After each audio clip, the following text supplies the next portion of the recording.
అలాగే ఆరోగ్య సురక్ష అనేటువంటి ఒక కార్యక్రమం. ఈ ఆరోగ్య సురక్ష అనే కార్యక్రమంలో ఇందాక మనం మాట్లాడుకున్నట్టు ఫ్యామిలీ డాక్టర్ ప్రోగ్రాంలో డాక్టర్స్ వెళ్లి గ్రామాలను చూస్తారు, ఓపీస్ కండక్ట్ చేస్తారు, అలాగే అక్కడే ఉచిత వైద్య సేవలు అందించడం, టెస్టులు చేయడము, ఇంకేదైనా ఉంటే రిఫరల్ ఏమైనా అవసరమైతే చెప్తారు. సో ఇక్కడ సూపర్ స్పెషాలిటీ వైద్య సేవల్ని ఈరోజు ఆరోగ్య సురక్ష కార్యక్రమంలో ఆ గ్రామంలోనే అందించినటువంటి పరిస్థితి. మరి ఈ సూపర్ స్పెషాలిటీ వైద్య సేవల్ని మనం అక్కడ అందిస్తే అక్కడి నుంచి అవసరమైతే మళ్ళీ రిఫరల్ కూడా మరి రికమెండ్ చేసేటువంటి పరిస్థితి. దాన్ని మళ్ళా ఈ కార్యక్రమాన్ని ఫ్యామిలీ డాక్టర్తో అనుసంధానం చేసి ప్రజలకు ఎక్కడ కూడా ఇబ్బంది లేకుండా చక్కటి వైద్య సేవలు, వారి యొక్క ఆరోగ్యం పట్ల బాధ్యతని మీకు ఈ కార్యక్రమాల ద్వారా మీకు అర్థమవుతా ఉంది. ఇది మనం చేశాం.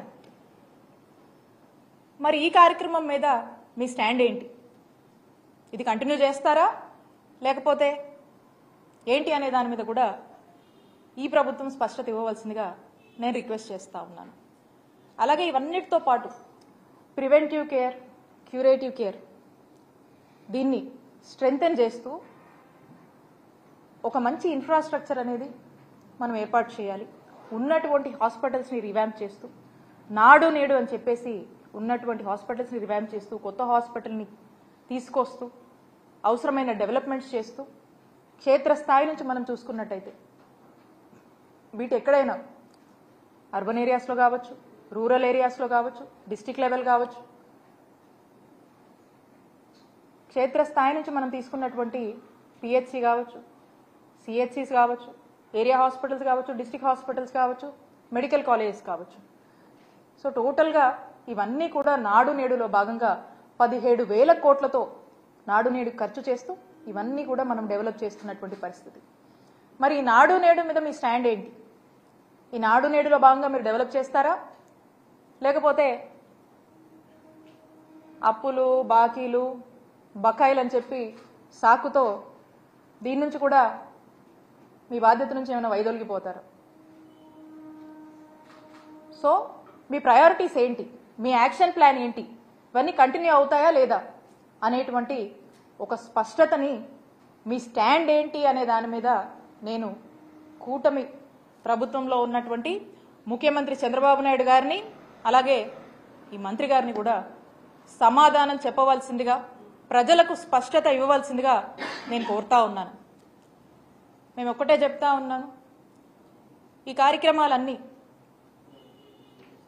మా నాయకుడు జగన్మోహన్ రెడ్డి గారి నాయకత్వంలోని మా ప్రభుత్వంలో మేము మా సాయశక్తుల బెస్ట్ ఆఫ్ అవర్ ఎబిలిటీ అనేక సార్లు రివ్యూలు చేసుకొని, అనేక సార్లు ఇంకేం చేయాలి, ఇంకేం చేస్తే బాగుంటుంది అని చెప్పేసి అనేక రివ్యూలు కండక్ట్ చేసుకొని 1-2 సార్లు ఏదైనా ఒక స్కీమ్ ఇంప్లిమెంటేషన్కి వెళ్తుందంటే 1-2 సార్లు చెక్ చేసుకొని దాని ఇమీడియట్గా ఏదైనా లూప్స్ ఉన్నా, ఏదైనా ఫ్లాస్ వచ్చినా కూడా వాటిని రెక్టిఫై చేస్తూ, దానికి ఎంత బడ్జెట్ అవసరమైనా కూడా ఏమైనా సరే ఎక్కడ కూడా వెనకాడకుండా, ప్రజలకు ఎక్కడంటి అసౌకర్యం కానీ ఇబ్బంది కలగకుండా మేము ఎంత కష్టమైనా కూడా ముందుకు వెళ్ళి ఇవన్నీ కూడా ఇంప్లిమెంట్ చేశాము. ఇదంతా కూడా ఒక రికరింగ్ సైకిల్, ఇదంతా కూడా ఒక రికరింగ్ ప్రాసెస్.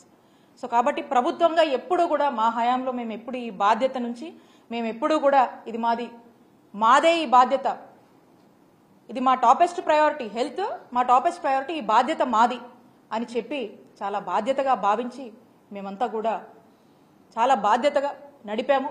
మీరు కూడా ఇంకా ఈ సాకులతో వెళ్తే మనం ఏ స్పియర్లోనూ కూడా ముందుకు వెళ్ళలేము. కాబట్టి ఈ సాకులు కాకుండా ఇంకా బెటర్గా మీరు చేస్తే బాగుంటుందని కోరుకుంటూ, అలాగే ఈ అన్నిటి మీద కూడా మీరు మీ స్టాండ్ ఏంటో అని ఒక స్పష్టత ఈ ప్రభుత్వం ఇవ్వవలసిందిగా ప్రజల పక్షాన మేము కోరుతున్నాము.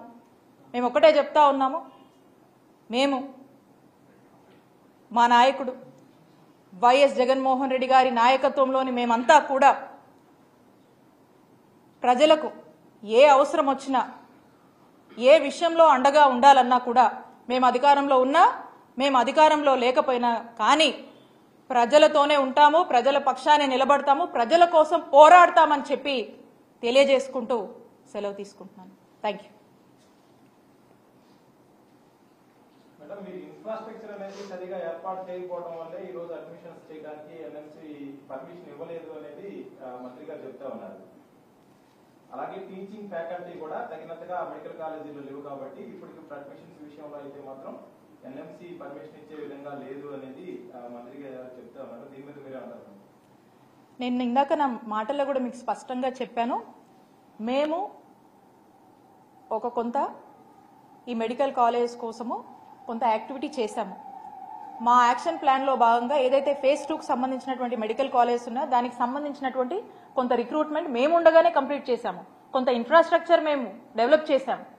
ఇప్పుడు ఇంకా కొంత చేయాల్సింది ఉంది. ఆ చేయాల్సిన దాని మీద ఏమైంది, దాని మీద మీ యాక్షన్ ప్లాన్ ఏంటి, ఈ పాటికి అయిపోయి ఉండాల్సింది.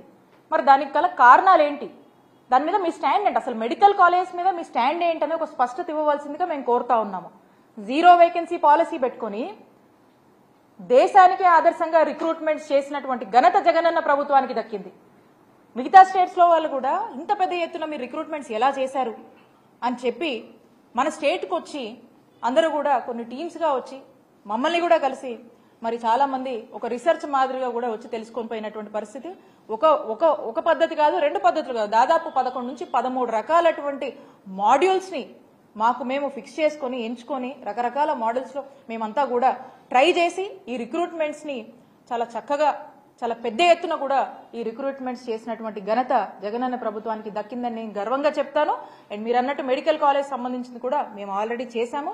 ఇప్పుడు ఏమైతుంది, ఈ ల్యాగ్ ఏంటి, ఈ సంవత్సరం ఈ 5 మెడికల్ కాలేజ్ అందుబాటులోకి వస్తాయా రావా, తెస్తున్నారా తేవట్లేదా, ఏమైంది, ఎక్కడ డిలే అయింది, దీని మీద మీకు స్పష్టత ఇవ్వవలసిందిగా కోరుతా ఉన్నాం. ఎన్టీఆర్ గతంలో ఎన్నో సందర్భాల్లో